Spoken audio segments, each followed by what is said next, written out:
కాపాడుకుందాం భారత రాజ్యాంగ స్ఫూర్తిని, కాపాడుకుందాం భారత ప్రజాస్వామ్యాన్ని.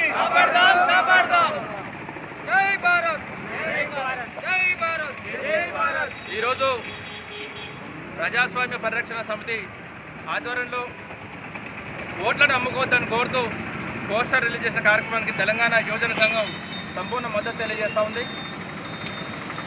79 సంవత్సరాల స్వతంత్ర భారతదేశంలో ఇలాంటి వారికి కూడా ఆ స్వతంత్ర ఫలాలు పేద ప్రజలకు అందడం లేదంటే కేవలం రాజకీయ అవినీతే కారణం. ఇందులో ముఖ్యంగా ప్రజలు కూడా ఓట్లని నోట్లకు అమ్ముకుంటే వాళ్ళు ఏదైతే పెట్టుబడిదారి రాజకీయం చేస్తున్నారో ఆ ఓట్ల ద్వారా డబ్బుల ద్వారా గెలిచి తిరిగి వాళ్ళు 100 కోట్లు పెట్టిన తర్వాత 1000 కోట్లు సంపాదించుకోవాల్సిన ప్రజలకు మంచి ఆలోచన లేదు. ఇప్పటికే చట్టసభల్లో పేదవాడు పాల్గొనే పరిస్థితి లేదు, కనీసం సర్పంచులలో కూడా గెలిచే పరిస్థితి లేదు, కనీసం మీ కౌన్సిలర్ వార్డు మెంబర్ లాంటి కౌన్సిలర్లు కూడా ఇలా పేదవాడు పోటీ చేసే పరిస్థితి లేదు.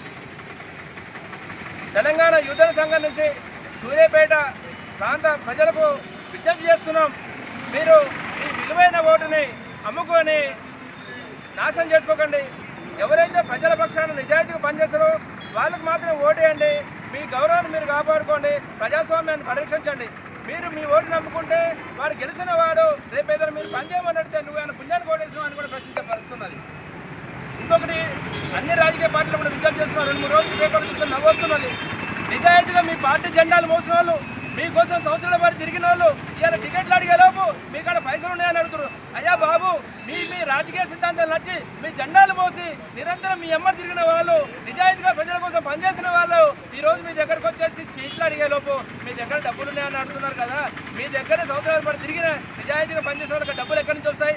కేవలం ప్రజల్ని మోసం చేస్తూ అనేక రకాల దురలవాట్లు ఉన్నవాళ్ళు, వ్యాపారులు ఉన్నవాళ్ళు, ప్రజలు తప్పుదో పట్టించి దోపిడీలు చేసే వాళ్ళకు మీరు డబ్బులు ఉన్నాయనే పేరుతోటి, మూటలు ఉన్నాయనే పేరుతోటి, డబ్బు సంచులు ఉన్నాయనే పేరుతోటి మీరు సీట్లు ఇస్తే ఆ సీట్లను వాళ్ళు గెలుచుకొని ప్రజలకు చేసేది ఏమీ ఉండదు. దయచేసి ప్రజలు కూడా అర్థం చేసుకొని నిజాయితీగా ప్రజల కోసం ఎవరైతే పనిచేస్తున్నారో వాళ్ళకే సీట్లు ఇవ్వాలని అన్ని రాజకీయ పార్టీలు కూడా గుర్తించాలి. ప్రజలకు కూడా మీ దగ్గర డబ్బు సంచులతో వచ్చే వాళ్ళకి ఓట్లేకండి. ఏ రోజు మీ ప్రజల సమస్యలు పరిష్కరించకుండా, మీ సమస్యలు వినకుండా కేవలం డబ్బు మూటలతో మీ దగ్గరకు వచ్చి వాటిని పంచి మేము గెలుస్తాం అనుకునే వాళ్ళని మీరు ఈ ధనస్వామ్యాన్ని దెబ్బ కొట్టాల్సిన అవసరం ఉంది. పేదవాళ్ళని, ప్రజల కోసం పనిచేసే వాళ్ళని గెలిపేయండి. మీరు ఏ పార్టీ అయినా సరే ప్రజల కోసం పనిచేసిన వాళ్ళని గెలిపేయాలని ఈ సందర్భంగా విజ్ఞప్తి చేస్తున్నాం. విద్యార్థులకు కూడా ఒకటి తెలియజేస్తా ఉన్నాం. ఓటుకు నోటుకు అమ్ముకోవద్దని, నోట్లకు అమ్ముడు పోవద్దని కోరుతూ మీరు కూడా చైతన్యం చేయండి. లిక్కర్ కూడా అమ్ముడు పోవద్దు, నోట్లకు అమ్ముడు పోవద్దు. విద్యార్థి, యువత, మేధావులందరూ కూడా ఈ చైతన్యం చేయాల్సిన అవసరం ఉంది. ప్రభుత్వ వర్గాలు కూడా, అధికారులు కూడా దీంట్లో చైతన్యంలో భాగస్వామ్యం కావాలి. వాళ్ళకి అన్ని విధానాలు తెలుసు. ఎలక్షన్ కమిషన్ అప్పుడు తెలుసు డబ్బులు పంచొద్దు, మద్యం పంచుతారు. ఎన్ని ప్రాంతాలలో మద్యం పంచుతున్న డబ్బులు పంచడంలో మీకు తెలియదా? కానీ పట్టించుకోవట్లేదు. ప్రభుత్వ అధికారులు కూడా ఈ నోట్లకు ఓట్లు అమ్ముకునే సంస్కృతి నుంచి ప్రజలు చైతన్యం చేయాల్సిన విజ్ఞప్తి చేస్తూ ఉన్నాం.